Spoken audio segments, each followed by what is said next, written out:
Hello twin souls, कैसे हैं आप सब।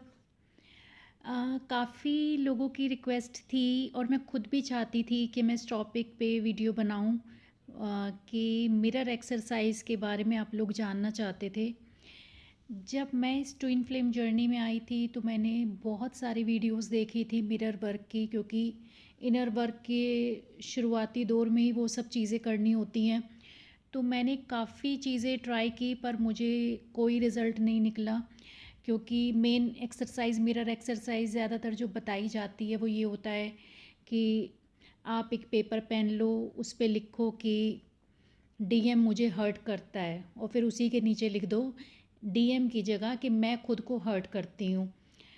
और उसमें वीडियोस में ज़्यादातर ये भी था कि अपना लॉजिक ना लगाएं, पर वो चीज़ मुझे रिलेट नहीं हो पा रही थी मेरे से, कि अगर मैं खुद को हर्ट कर रही हूँ तो उसका कुछ रीज़न भी तो मुझे समझ में आना चाहिए कि बात मैं लिख रही हूँ तो या तो इसका कोई पॉजिटिव इम्पैक्ट मेरी सोच पे पड़ना चाहिए या मेरे अंदर कुछ चेंजेस आने चाहिए। क्योंकि अगर हमें कोई बताता भी है ना तो हमें ब्लाइंडली उस चीज़ पे ट्रस्ट करना भी नहीं चाहिए कि किसी ने कहा कुएं में कूद जाओ तो कूद गए।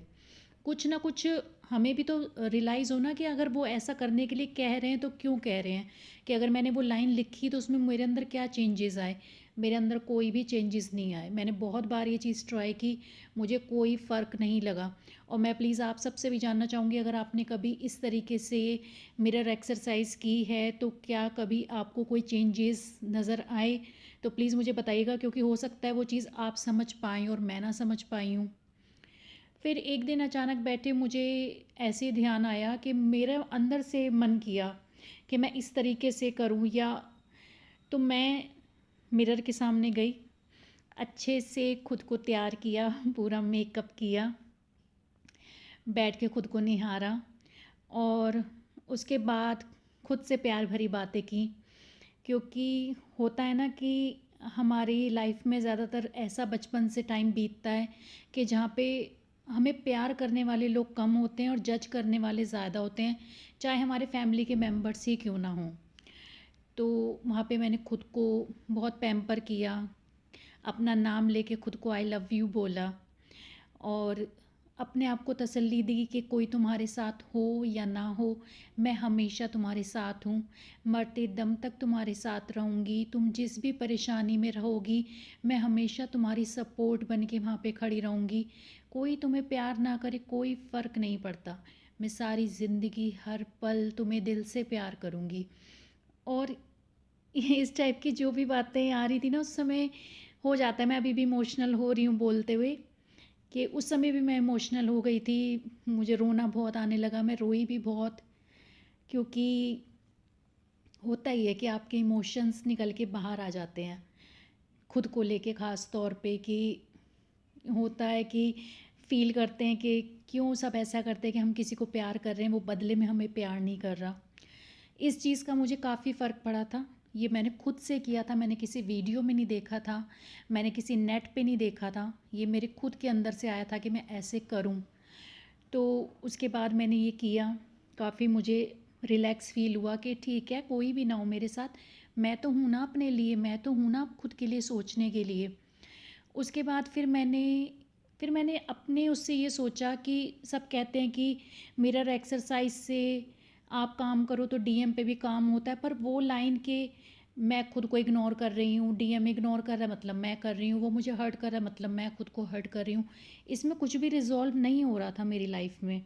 तो मैंने फिर क्या किया, मैंने अपनी कमियों की एक लिस्ट बनाई कि मैं क्या क्या गलतियाँ लाइफ में कर चुकी हूँ। मैंने बिना सोचे समझे लोगों को पैसा बहुत उधार दिया जो मुझे आज तक वापस नहीं मिला। मैं लोगों पे ईज़िली ट्रस्ट कर लेती थी, किसी ने कुछ भी कह दिया तो तुरंत मान लिया। ओवर गिविंग नेचर मेरी हमेशा रही है कि कोई मेरे लिए कुछ ना भी करे ना, मुझे आगे बढ़ बढ़ के करना है। कोई मुझसे हेल्प नहीं मांग रहा तो भी मुझे उसकी हेल्प करने पहुंचना है। कोई सलाह मुझसे नहीं भी ले रहा तो भी मैंने उसको सलाह देनी है। तो मैंने अपनी ये सारी चीज़ें लिखी, कमियां लिखी कि मुझे गुस्सा आ जाता है, मैं रिएक्ट कर देती हूँ, मैं फिर सोचती बाद में हूँ, पहले मैं रिएक्ट करती हूँ। तो मैंने सारे अपने पॉइंट्स लिखे।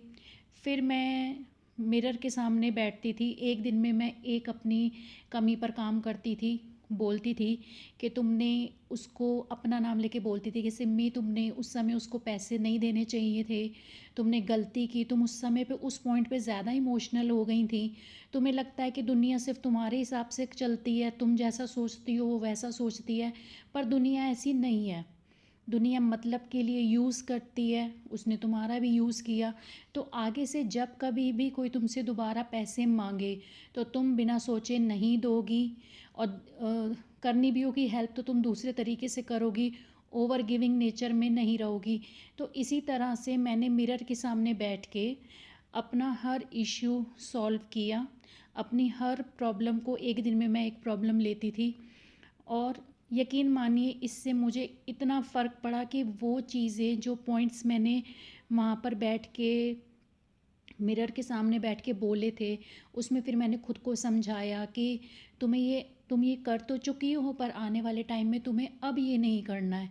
और कैसे नहीं करना है, तो तुम्हें अपना माइंडसेट पहले ही उन चीज़ों के लिए बना के रखना है कि जब कुछ ऐसा मौका तुम्हारे सामने आएगा तो तुम एकदम से वो काम करके पछताओगे नहीं कि अरे मैंने तो सोचा था कि मैं नहीं दूंगी, मैंने फिर दे दिया। तो वो माइंडसेट पहले तुम्हें अपना बनाना पड़ेगा। तो जब मैंने इन चीज़ों पे डे बाय डे वर्क किया, उससे मुझे बहुत फ़र्क पड़ा। वो चीज़ें मेरे अंदर से रिलीज़ हो गई, चाहे बोल के, चाहे खुद को समझा के, चाहे रो कर, वो चीज़ें रिलीज़ हो गई। तो वो फिर मुझे तंग करने इतना नहीं आती थी। जैसे होता है ना कि मन में गुबार भरा हुआ होता है, हम किसी को नहीं बोल पाते, हम खुद को भी नहीं समझा पाते, पर इस तरीके से मैंने अपनी गलतियाँ जो की थी या मेरी मिस्टेक थी, मेरी कमियाँ थी, उन सबको मैंने डिस्कस किया खुद से मिरर के सामने बैठ के। इसका फ़ायदा ये है कि तब मुझे रिज़ल्ट भी मिला। मैंने उन चीज़ों को रिलीज़ किया तो कुछ सेंस भी तो होना बात की, कि अगर वो कोई वीडियो बना के कह रहे हैं कि आप लॉजिक मत लगाइए, बस इस काम को करिए, तो मैं उस चीज़ पे बिलीव नहीं करती। मेरे लिए उस चीज़ की वजह होना ज़रूरी है कि अगर वो काम कर रहे हैं तो या तो हमें रिज़ल्ट मिले, या आप लॉजिक बताओ। अगर हमें समझ नहीं आ रहा तो आप हमें समझाओ। आप कह रहे हो कि बस यही करने का तरीका है और इसमें लॉजिक भी मत लगाओ, तो वो चीज़ तो मेरे अंदर कभी जा ही नहीं पाई। तो उसके बाद फिर इस तरीके से मैंने अपने पॉइंट्स अब डे टू डे, अगर और भी पॉइंट्स निकलते थे तो मैं उनको टाइम टू टाइम मिरर के सामने बैठ के डिज़ोल्व कर लेती थी। तो मेरा सोचना यहाँ पे ये था कि जब मैं ऐसे कर रही हूँ हम मिरर एक्सरसाइज किस लिए करते हैं कि इधर जब हम अपने अंदर चेंजेस महसूस करेंगे, अपने ब्लॉक रिलीज़ करेंगे, तो उधर डीएम पे भी वर्क होगा, उनके ब्लॉकेज भी दूर होंगे, इस एक्सरसाइज का असर उन पे भी पड़ेगा। तो बात तो वही है कि इधर मैंने अपनी कमियों को रियलाइज़ किया, उनके लिए खुद को माफ़ किया, अपने ऊपर जो एक्सरसाइज मुझे करनी थी वो की, तो उसका इम्पैक्ट तो इनडायरेक्टली डीएम पे वैसे भी हो रहा है। अगर अब मैं पॉजिटिव हो गई हूँ, मैंने उन चीज़ों को रिलीज़ कर दिया, तो अगर डीएम मिरर करते हैं तो उनकी भी वो इश्यू रिलीज़ हो गए हैं। तो यहाँ मुझे इस बात का सेंस लगा, और प्लीज़ आप मुझे ज़रूर कमेंट करके बताइएगा इस बात को कि जो मैंने एक्सरसाइज ये खुद से की है, ये मुझे किसी ने गाइड नहीं किया। और मैंने ये चीज़ भी रियलाइज़ की है बहुत। देखिए यूट्यूब और ये चीज़ें अब बन गई हैं कि हमें भगवान की दया से अब इजीली गाइडेंस मिल जाती है हर चीज़ के बारे में, हमें वीडियोस मिल जाते हैं। पर एक टाइम वो भी था जब यूट्यूब नहीं था, इंटरनेट नहीं था, ट्विन फ्लेम्स तो तब भी होते थे। तो तब उनको कौन गाइड करता? तब भी उनको एंजल्स गाइड करते थे, नेचर के थ्रू करते थे या उनकी इंट्यूशन के थ्रू करते थे। तो जब अचानक बैठे बैठे अब मेरे दिमाग में ये बात आई, तो मेरी इंट्यूशन ने वर्क किया ना, या एंजल्स ने मुझे गाइड किया। तो आप कभी भी इतना परेशान किसी भी चीज़ को लेके मत होइए कि कोई चीज़ अगर नहीं हो रही है तो छोड़ दो उसको, कोई परेशान होने की ज़रूरत नहीं है। जब टाइम आएगा आपकी इंट्यूशन आपको कुछ खुद गाइड कर देगी कि आपको उस सिचुएशन में क्या काम करने की ज़रूरत है। तो इतना स्ट्रेस लेने की ज़रूरत नहीं है। इनर वर्क का हवा बहुत बना हुआ है कि इनर वर्क में ये, इनर वर्क में वो, पर आज तक कभी भी मुझे सिंपल वर्ड्स में वीडियोस कभी नहीं मिलती थी। पर्जिंग करिए, मतलब उसके कोट वर्ड बना रखे थे कि अगर ऐसे करिए, और अगर आपको उसका मतलब डिटेल में जानना है तो फिर आप उनसे कोर्स करो, आप उनसे सीखो। तो कभी भी वो शुरुआत के 1 साल में तो मेरे सिर के ऊपर से सारी चीज़ें चली जाती थी, मुझे कुछ समझ में ही नहीं आता था। उसके बाद धीरे धीरे जब मैं पूजा में रोती थी या बैठती थी, तो मैं सीधा डायरेक्टली भगवान से ही हेल्प मांगती थी कि भगवान जी आप ही गाइड करो, आपको सब पता है मेरी लाइफ के बारे में, तो जो आप मुझे गाइड करोगे मैं वो करूँगी। और मेरे सामने जो भी गाइडेंस आए वो इतनी क्लियर आए कि मैं उसको कर पाऊँ। चीज़ें मेरे सिर के ऊपर से जाती हैं, मुझे समझ में नहीं आती। तो आप कभी भी इन चीज़ों का कोर्स करने के लिए मत भागिए कि इनर वर्क कोर्स करना है, उसमें हम इनर वर्क में ये करेंगे। सिंपल स्टेप के लिए वीडियोस मैंने पहले भी बनाई हैं 4-5, उन सब के लिंक्स मैं आज इस वाली वीडियो में दे दूँगी, जो भी मैंने ट्विन फ्लेम जर्नी के ऊपर वीडियोस बनाई हैं। अच्छी हैं, मैंने दिल से बहुत बनाई हैं, तो आप एक बार ज़रूर प्लीज़ उनको सुनिएगा। हो सकता है कुछ आपके काम की चीज़ें निकल आएँ उसमें से। और क्योंकि मैं नहीं चाहती थी कि कोई भी इंसान इन छोटी-छोटी चीज़ों को लेके परेशान हो, क्योंकि जो न्यू अवेकन सोल होती है ना, वो इतना भटकती हैं कि उनको एक तो उनकी लाइफ पूरी हिल जाती है ऊपर से नीचे तक। उस पे अगर वो मिसगाइड हो जाती हैं, चीज़ें उनको ईज़िली समझ में नहीं आती, तो वो और ज़्यादा परेशान होती हैं। तो मिरर एक्सरसाइज़ इतना बड़ा हौवा नहीं है। फॉरेनर्स की जो वीडियोज़ हैं मैंने वो भी देखी थी, उन्हीं पे बेस्ड इंडियन वीडियोज़ बनी हुई हैं, सेम वही पैटर्न, ये लाइन्स लिखो, वो लाइन्स लिखो, मिरर के सामने बैठ जाओ, तो वो वर्क मेरे लिए नहीं करती हैं, मैं उनसे रिलेट नहीं कर पाती हूँ। अगर आपको मेरी तरीका अच्छा लगा हो जो मैंने आपको बताया है, तो आप एक बार वो ट्राई करके ज़रूर दे सकते हैं। और अगर आपको नहीं भी अच्छा लगा तब भी आप मुझे कमेंट करके बता सकते हैं, मैं बुरा नहीं मानूँगी। क्योंकि मैं भी तो जानना चाहती हूँ ना कि जो चीज़ मैंने की या मुझे पे असर हुआ, तो उस चीज़ का आप पर भी असर हुआ या नहीं।